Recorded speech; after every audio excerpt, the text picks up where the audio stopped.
देश और दुनिया की खबरें आप तक पहुंचाने के साथ ही अमृत विचार आपकी सेहत का भी ख्याल रखता है। अमृत विचार समय समय पर आपकी सेहत से जुड़ी जानकारियां आपसे साझा करता रहता है। आज हम आपको बदलते मौसम में यूनानी पद्धति से खांसी, नज़ला, जुकाम के अलावा अन्य बीमारियों से बचाव के तरीके बताएंगे जिससे कि आप स्वस्थ रहें। दरअसल बदलते मौसम में लोगों को कई तरह की परेशानियों का सामना करना पड़ता है। चूंकि अब सर्दी का मौसम शुरू हो चुका है, ऐसे में सर्दी के इस मौसम में ज्यादातर लोगों को खांसी, नज़ला, जुकाम जैसी बीमारियां अपनी गिरफ्त में लेती हैं। हालांकि यूनानी पद्धति बदलते मौसम में काफी असरदार है, जिससे लोग घर में उपलब्ध उत्पादों से अपना और अपने परिवार का इलाज कर सकते हैं और खुद को काफी हद तक बीमारियों से बचा सकते हैं। यूनानी पैथ का हमारे जिस्म और सेहत से गहरा ताल्लुक है। खासकर सर्दियों के मौसम में जब ठंडी हवाएं चलती हैं और मौसम खुश्क होता है तो हमें जो समस्याएं होती हैं वह अक्सर उनके कारण होती हैं। खासकर सर्दी, जुकाम जैसी बीमारियां। इसके अलावा इस मौसम में बुजुर्गों और बच्चों को भी कई तरह की परेशानियों का सामना करना पड़ता है। यूनानी पद्धति के माहिर हकीम मोहम्मद मुनाजिर ने इलाज की जानकारी देते हुए बताया कि सर्दी के मौसम में जहां हमें कपड़ों का खास ख्याल रखना चाहिए, वहीं सही खान पान और दवाओं के इस्तेमाल से हम कई तरह की समस्याओं से बच सकते हैं। तो आइए जानते हैं कि इस मौसम में हम अपनी सेहत का किस तरह ख्याल रख सकते हैं।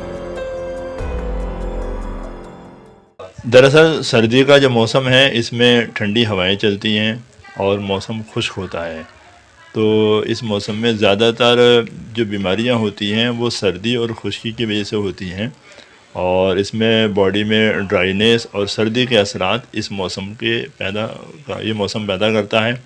इसमें हमें सर्दी से बचाव के लिए जहाँ गर्म कपड़े या एहतियातें बरती जाती हैं, वहाँ दवाओं और ग़िज़ाओं के भी एतबार से हमें इसमें एहतियात करनी चाहिए। ये मौसम सरमा की जो ख़ास ग़िज़ाएँ हैं, दवाएं हैं जो हमें सर्दी, नज़ला और खांसी जो इस मौसम की ख़ास बीमारियां हैं उन बीमारियों से बचाती हैं, वो वक्तन फ़वक्तन हमें अपने खानों में भी इस्तेमाल करनी चाहिए और उन चीज़ों को हमें दवा के तौर पर भी इस्तेमाल करना चाहिए। जैसे कि दालचीनी है, अदरक है, लौंग है, काली मिर्च है, इन चीज़ों का काढ़ा बना करके हम सुबह शाम अगर लेंगे तो सर्दी से बहुत हद तक हम इससे महफूज रह सकते हैं। ग़िज़ाओं में ख़ास तौर से बच्चों में सर्दियों में ज़्यादातर निमोनिया की शिकायत होती है और पेशाब की शिकायत बढ़ जाती है। आम तौर से भी बूढ़े लोगों को भी, बच्चों में भी पेशाब आम तौर से ज़्यादा आने लगता है। रात में भी एक दो बार बच्चे और बूढ़े जो है वो पेशाब करने के लिए जागते हैं। उसमें तिल वगैरह है या घीकुआर है, ये चीज़ें इस्तेमाल करने से पेशाब की भी ज़्यादती को किसी हद तक रोका जा सकता है। यूनानी तरीक़ा इलाज जो है वो हमारे जिस्म से और हमारी सेहत से बहुत ज़्यादा करीब है और ये इन दवाइयों को हमारा जिस्म बहुत जल्दी एक्सेप्ट भी करता है और बीमारियों को दूर भी करता है। ये तरीक़ा, इस तरीक़े इलाज में यूनानी में बीमारियां जो हैं वो जड़ से ख़त्म होती हैं और उनको बेहतर तरीके से हम बीमारियों का इलाज यूनानी दवाइयों से कर सकते हैं।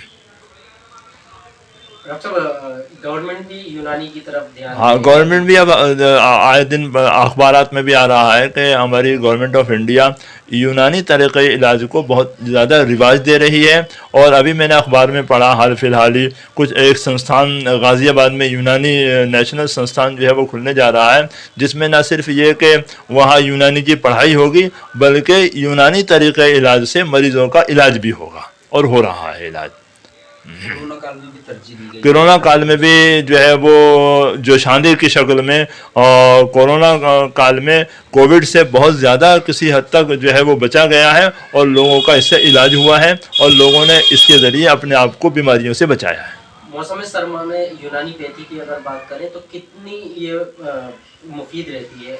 यूनानी पैथी मौसम सरमा क्या भी और हर मौसम में जो भी मौसम आता है, मसलन अभी मौसम सरमा आया है तो इस मौसम में हमें यूनानी से फ़ायदा हमें उठाना चाहिए और हम इससे बहुत हद तक फ़ायदा उठा सकते हैं यूनानी तरीक़े इलाज से।